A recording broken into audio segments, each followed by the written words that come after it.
Okay, today in chapter 7, we're going to talk about potential energy. If I take an object and throw it up, it slows down. So it seems that the energy is lost, but the energy is not lost. It is stored as gravitational potential energy.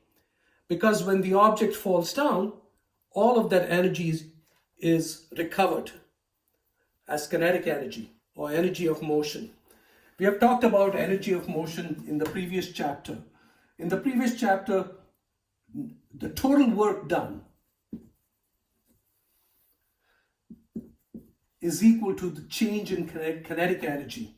And of course, we have defined kinetic energy to be equal to 1/2 mv squared. Right? So what happens here, if I take an object and let's say I throw it up. Let me call this y1. This is the final position, y2. And of course, there's the force of gravity, which is the weight, which is m times g, and it's pointed downwards. Right? So in this case, the work done in throwing an object up is negative because the force is downwards and the displacement, which is y2 minus y1, which is positive, okay, the total work is negative. So when an object is thrown up,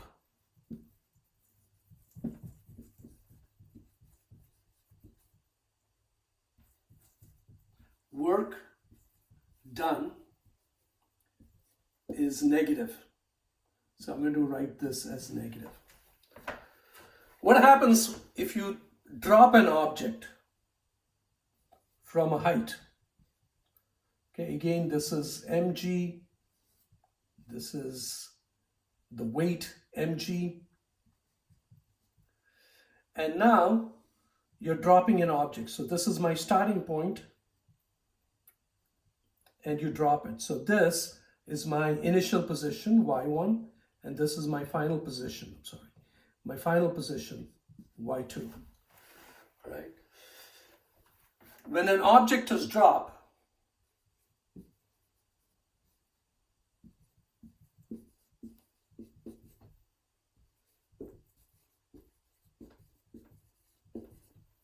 the work done is positive. Because as you will see, the force and the displacement, which is y2 minus y1, is positive. The force is downwards, the displacement is downwards. So force times the displacement will give you a positive quantity. Now I want you to work and think about this. Okay? The work done by gravity in both cases, can be written as mg y1 minus y2. Okay, so work done by gravity in both cases is mg y1. So let me write this y1 minus y2. Because in the first case, remember, work done is negative.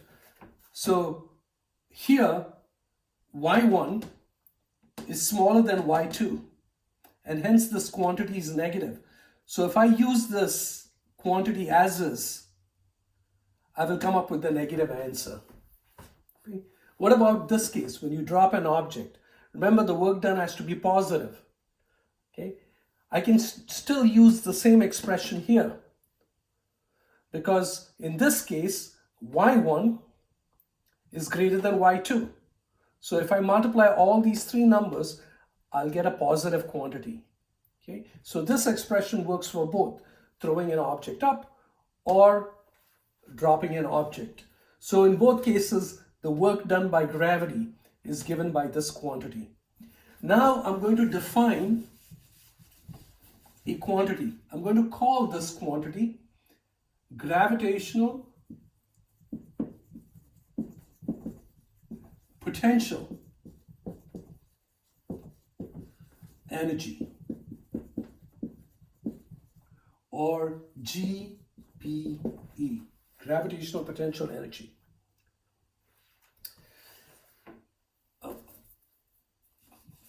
Let me use the letter U, okay? And I'm going to define the letter U as mg, which is the weight, times the height. So gravitational potential energy given by the letter U, and I'm going to label this as gravity. Okay. Sometimes as I go along, I may drop this because it's obvious it's gravitational potential energy. Okay. But this gives you the potential energy of an object thrown up or down, right? So we call this the gravitational potential energy. So let's go a step further. Let's look at this expression. So I'm going to rewrite this expression here. Work done by gravity is equal to, it's going to be mg y1 minus mg y2. Okay. So I can write work done by gravity as U1. So I'm going to call this U1. Okay. And by the way, I'm going to drop that subscript, gravity. It's understood. Okay. This is potential energy due to gravity. Okay, or gravitational potential energy when it is at y1, and this is the gravitational potential energy when it is at y2. And furthermore, I can write this as minus u2 minus u1, which in turn is equal to minus, and at any time final minus the initial is the change. So that gives me the change in potential energy. So the work done by gravity is given by that. So let's go back to chapter 6. Suppose the only force that's acting on an object thrown up or down is gravity, and there is no air resistance, there are no other forces. Then by the work energy theorem, we have talked about that in chapter 6, the total work brings about a change in kinetic energy. And hence, this total work, in this case, the total work is just gravitational work, because that's the only force that's there in the absence of air when an object is thrown up or down. So the only thing that's there is gravitational potential energy, and that brings about a change in kinetic energy. But we know that the gravitational potential energy is the negative of the change in potential energy. That's equal to the change in kinetic energy. And then coming back here, I can write it. I can write this this is minus U2 plus U1 is equal to change in kinetic energy is K2 minus K1, and I can further write U1 plus K1 is equal to U2 plus K2. Okay. So we call this quantity potential energy at 1, gravitational potential energy at 1, plus the kinetic energy at 1 is equal to gravitational potential energy at 2 plus kinetic energy at 2. We're going to call this quantity mechanical energy. So mechanical energy is equal to potential energy plus kinetic energy. And as we can see, in the absence of any other forces, we find that the total mechanical energy, if gravity is the only force acting on an object, the total mechanical energy before is equal to the total mechanical energy after. In other words, the total mechanical energy is conserved if gravity is the only force acting on it. And we are going to make use of this formula quite often in chapter 7 when doing the problems. So I'm going to label U1. So U1 is what? So I can also write it this way, mgy1 plus 1/2 m v1 squared, okay, is equal to mg y2 plus 1/2 m v2 squared. Right? So this is an alternative way of writing it. It's the same thing. Potential energy, kinetic energy before, potential energy after, kinetic energy after. Now what happens if I throw an object up and there are other forces, like the force of or air drag. So there's gravity, so I'm throwing an object up, there's gravitational force, which is the weight, and there is another force, which I'll call F other. This also should be included. For example, if F other happens to be air drag, so this has to be included in this formula. So how do we include it? We know that the total work done. So once again, work energy theorem, the total work is equal to change in kinetic energy. Now, there are two forces. There's work done by gravity, and there is work done by, I'm going to call this other, forces other than gravity. And this brings about a change in kinetic energy. Work done by gravity, we have seen is, so this quantity is U1 minus U2, okay, plus W other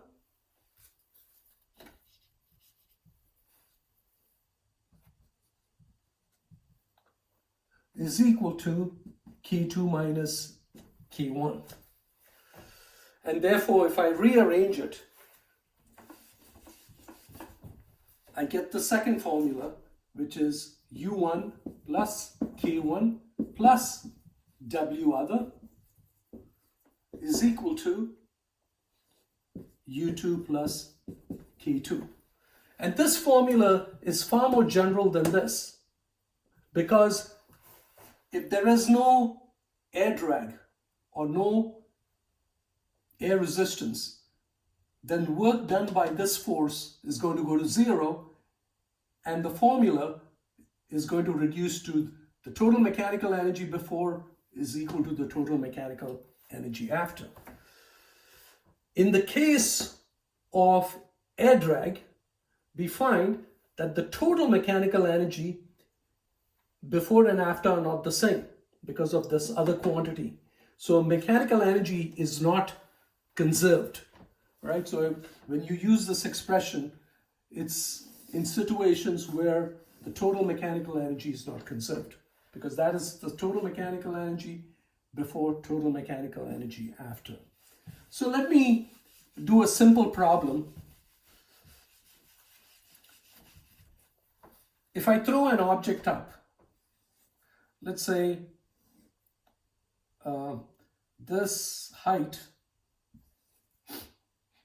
is, I throw an object up with the speed of 20 meters per second, right? And the question is, how high does it go, right? So I'm going to call this y equals to 0 meters. Now my initial point, okay, where I take y is my 0, my starting point, I can put it anywhere. So I'm going to use y equals to 0 here, and from there I'm going to find out how high does it go, right? Just remember, when the object reaches a speed of 0 meters per second, okay, it'll come to a stop. So I have to find the height. So in this situation, if I make use of u1 plus k1 is equal to u2 plus k2, okay, remember y1, this is the initial starting point, is 0. So this is going to be 0 because y1 is 0. Okay. Remember, potential energy is equal to mgy. So if y is 0, the whole thing is going to 0. Right? This kinetic energy is there. Okay, we have to find the kinetic energy, and the potential energy here. Okay, we have to find the height. Remember, the kinetic energy here is going to be 0 because kinetic energy is equal to 1/2 mv squared. If the velocity is 0, the kinetic energy is 0. So the kinetic energy is 0. So what do you get? You get the kinetic energy, which is 1/2 mv1 squared is equal to the potential energy, which is mgy2. All right? And of course, the masses cancel off, which is interesting in vacuum. The height is independent of the mass. It doesn't depend on the mass. Okay, so if I solve for y2, I'll get y2 is equal to v1 squared over 2g, right? And so that's going to be 20 meters per second squared divided by 2 times 9.8 meters per second squared.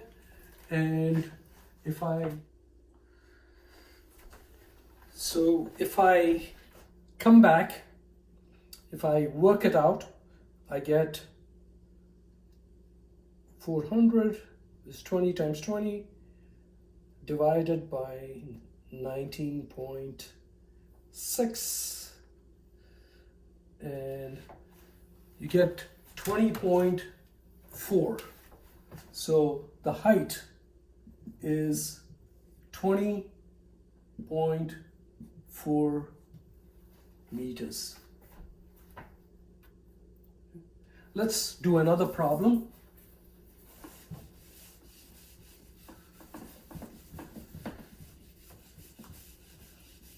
Suppose you throw an object up, and this is, in this problem, you're throwing an object up, you're pushing an object, let's say to a height of 5 meters. So you push an object up, and at a height of 5 meters, you release it. Okay? So you release it, and it goes up. So you want to find what will be its speed when it reaches the maximum height. I mean, how high is it going to go when its velocity is going to be 0 meters per second? Okay, so I'm applying a force and pushing the object up. Okay, so there are 2 parts to this. I want to find the force.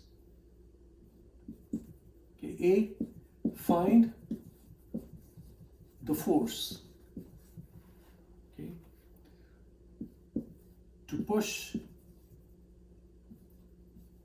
an object up a distance of 5 meters so that when it leaves the hand, it leaves it at a speed of 20 meters per second. Okay, leaving the hand at a speed of 20 meters per second. Okay. Let's modify this problem slightly. Let's find the height, y2, when the speed is 15 meters per second. Okay. How high is it when it reaches a speed of 15 meters per second? Okay.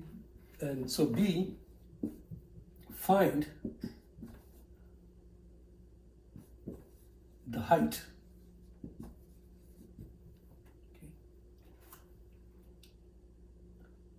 When the object reaches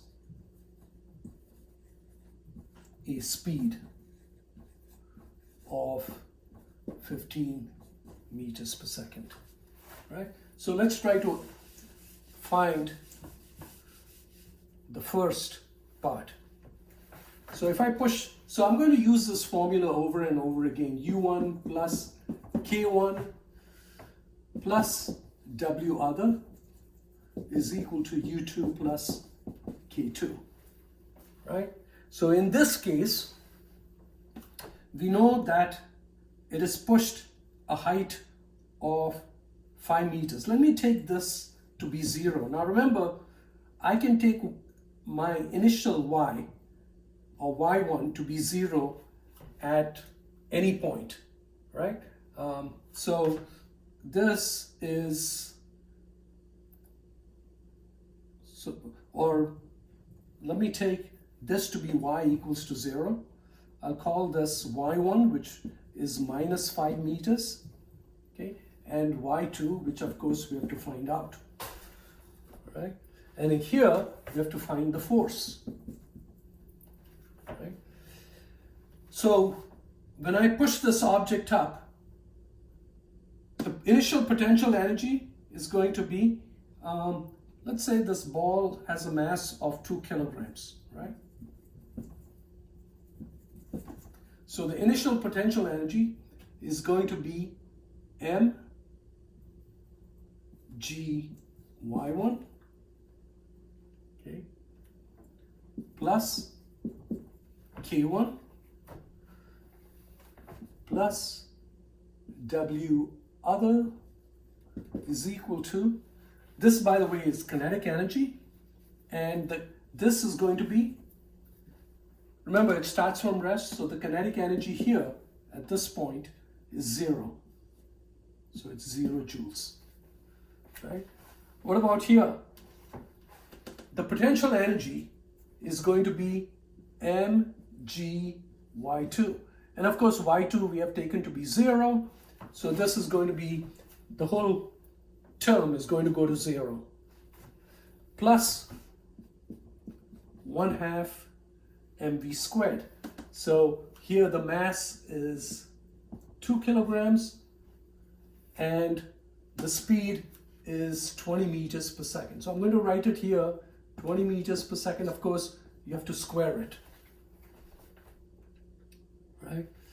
So if I put all the numbers, mgy1, m is 2 kilograms, g is 9.8 meters per second squared, y1 is minus 5 meters, okay, plus w other is equal to, this 2 and this 2 will cancel out, 20 times 20 is 400, okay, and the units kilogram, meter squared, second squared, interestingly happens to be joules. So what do we get? If I multiply these numbers out, I get 2 times 9.8 times 5, which is minus 98 joules.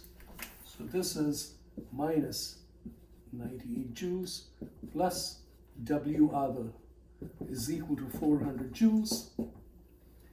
And further, if I work this out, W other is equal to 400 joules minus 98 joules,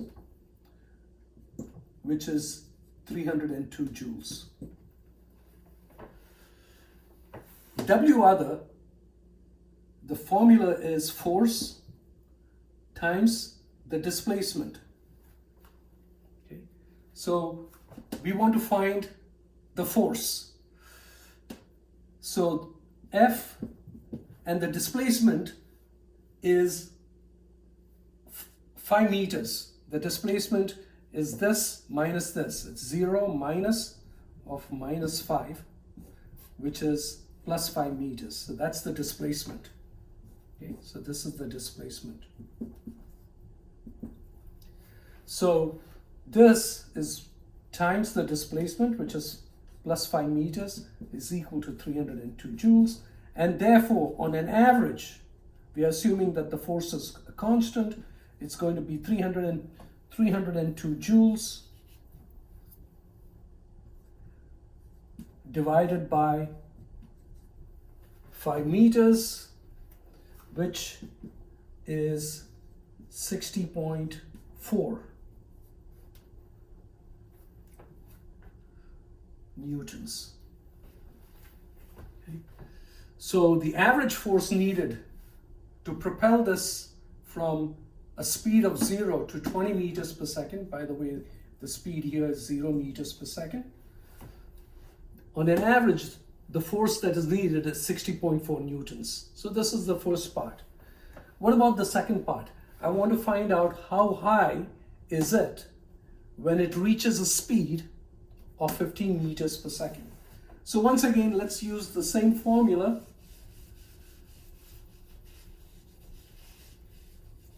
Okay. Now remember, once the ball leaves the hand, because we are assuming that there's no air, this of course is 0. Okay. By the way, this is 0. So the initial potential energy, so this one is now this, the initial. Okay. So the initial potential energy is mg, and y1 is 0 meters. Okay. What about the kinetic energy? It's 1/2. By the way, m, let me replace this.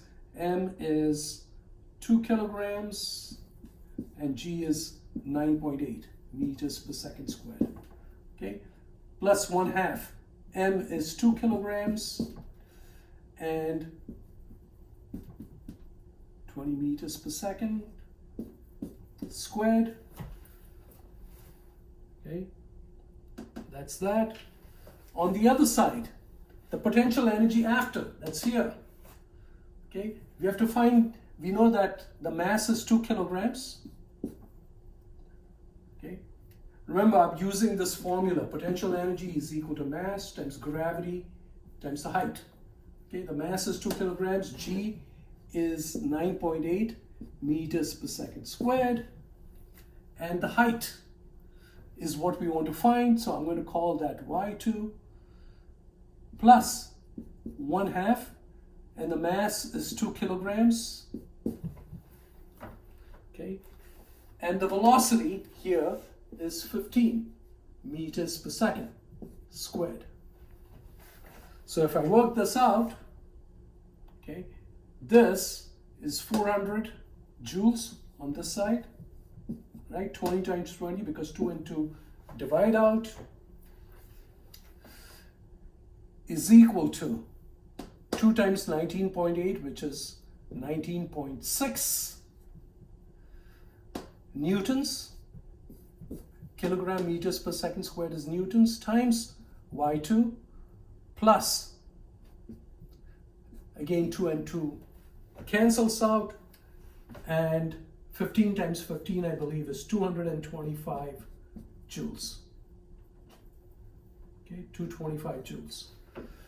So If I bring this on this side, I get, subtract 225 from both sides, I get 175 joules is equal to 19.6 newtons times Y2, or Y2 is equal to 175 joules divided by 19.6 newtons. And if you divide joules by newtons, you'll get meters per second. Okay, you can try it out. I'm sorry, I take that back. You get meters. Okay, so 175 divided by 19.6. So 175 divided by 19.6. I get 8.92 or 93 meters.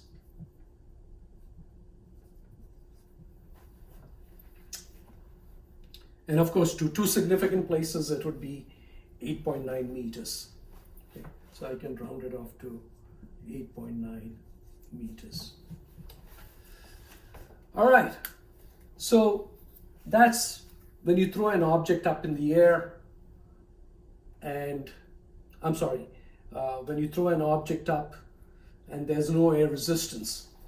What happens in situations where there is air resistance? Suppose I throw an object up and you have air resistance or frictional forces that come into play, right? So so the same formula works. Okay, we are still going to use U1 plus K1 plus W other is equal to U2 plus K2. If there's air resistance, remember, if I'm throwing an object up, the force of air resistance is downwards, and therefore this quantity is going to be negative. Okay. So if I want to do a problem, just remember that this quantity is negative. So let's go to the next part. Okay, we have seen that gravitational potential energy is equal to mgy. Now there are situations where, in the case of a spring, when you take an object and you attach it to a spring and pull the spring, that object, as you pull it, gains potential energy. So you have a spring here, and it is attached to a mass m, which moves on a table, right? In its relaxed position, we are going to call this x equals to 0. Okay, that's when the spring and the mass come to a rest mutually, okay, in its relaxed position. And unlike gravitational potential energy, where we can choose y1 to be 0 anywhere, in the case of spring, always remember that its position where it is relaxed will always be 0. And if you drag it to the right, x is going to be positive. If you push the spring to the left, x is going to be negative. And we have seen that the spring potential energy, okay, is 1/2 kx squared. So the spring has a potential energy equal to 1/2 kx squared.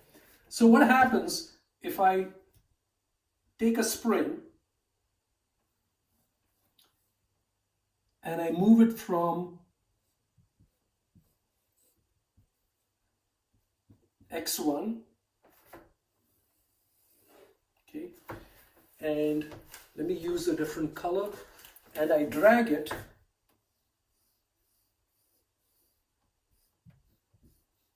to a position x2. Okay. And of course, this is x equal to 0. Then the work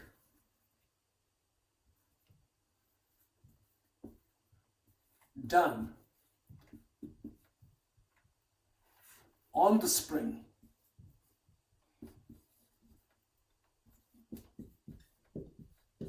in pulling it from x1 to x2, pulling it from x1 to x2. So I'm going to call this work done on the spring is equal to 1/2 k x2 squared minus 1/2 k x1 squared. We have done this in chapter 1. Okay, that's the spring potential energy.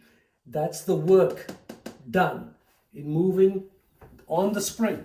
The spring gains this energy. Okay, and it's 1/2 kx2 squared minus kx1 squared. Okay. What about the work done on the block by the spring?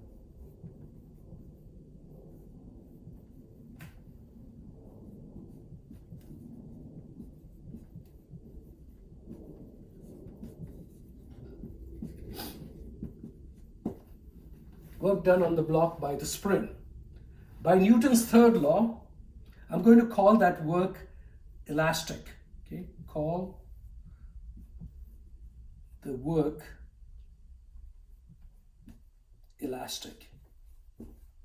So the work done would then, by Newton's third law, it would be 1/2 k x1 squared minus 1/2 k x2 squared. So by Newton's third law, it'll be the opposite of that. So this is the work done on this mass M by the spring. So, or the block as we call it here. So the work done on the block by the spring is given by that. And further, if I call that the potential energy, you find that the work done by a spring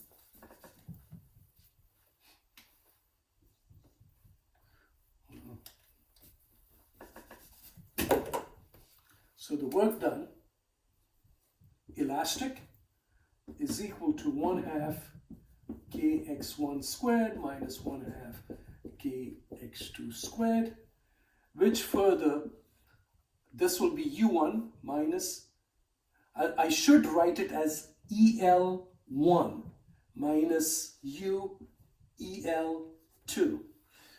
But I'm going to drop that. So I'm just going to write it as, because it's understood, U1 minus U2.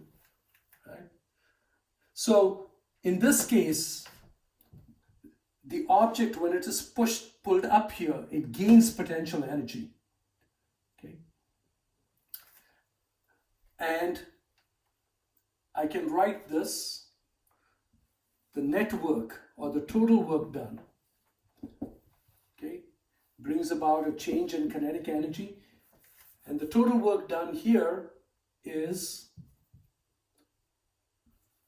just the elastic force plus W other. If there's friction, okay, on the block on the table, okay, that will come here, and this changes the kinetic energy. And of course, we have seen elastic work is what? U.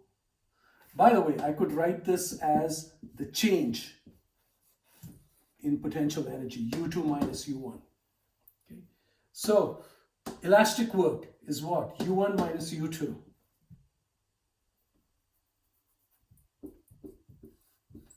plus W other changes the kinetic energy, K2 minus K1. And if I rearrange this, I'll get U1 plus K1 is equal to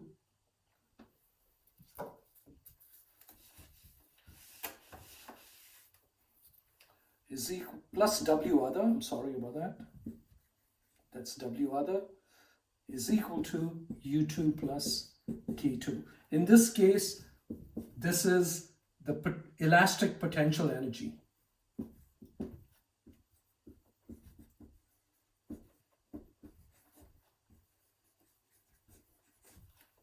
So the same formula, except now the potential energy is elastic. Okay, and we are going to do a problem. We will do a problem a little later based on that. I just want to go through all the theory before I get to that. Okay. What happens in situations where, for example, you take a spring and you hang it down, right? And you pull it. Oh, by the way, I forgot.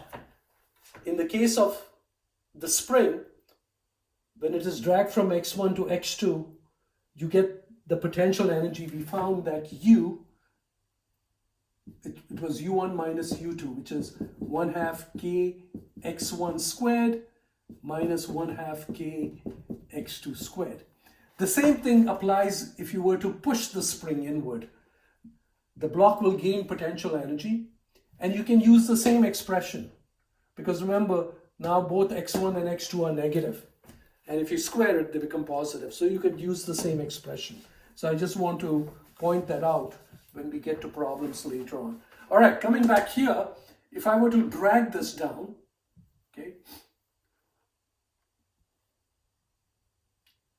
and release it. Now there are two things that the spring is undergoing. Okay. There's this potential energy, right? This of course is, in this case, of course, we're using y. Here y is 0, and this one is, say, y1, right? And then if you drag it even further down, this would be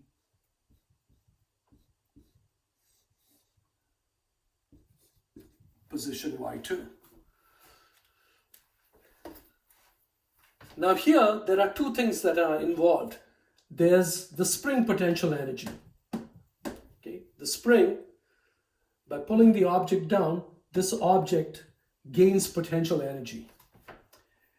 It also loses, it's also in a gravitational field. So there's gravitational potential energy involved. So in situations like this, we have to take the